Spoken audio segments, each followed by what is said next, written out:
Faure Gnassingbé et son père ont gouverné pendant 58 ans. Combinés, ils pourraient gouverner encore pendant des années. Lorsque le nouveau parlement togolais devant être élu le 20 avril se réunira, les membres auront une grande proposition à considérer. Doivent-ils changer le gouvernement d'un système présidentiel, où le chef est élu directement, ou en faire un où le parti ou la coalition gagnante nomme le chef du gouvernement comme un acte du Parlement?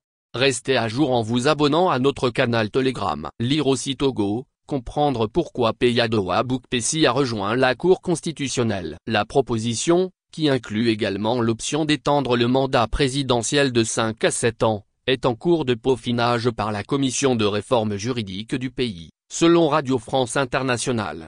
Certains Togolais voient cela comme une autrement œuvre pour prolonger la règle dynastique de Gnassingbé.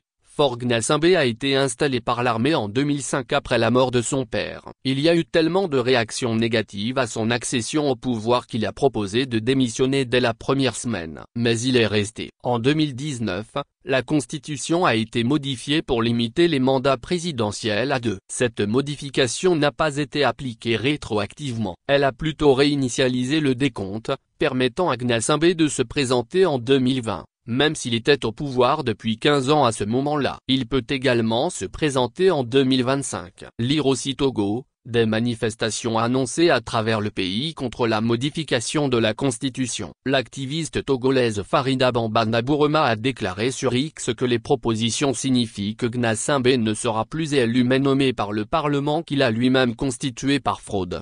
Pratiquement, cela signifie que si le nouveau Parlement adopte la dernière proposition d'amendement constitutionnel, Gnassingbé pourrait revenir en tant que premier président du Togo sous le système parlementaire. Son premier mandat élu pourrait prendre fin en 2027, avec la possibilité de 7 années supplémentaires, si seule l'extension du mandat est adoptée.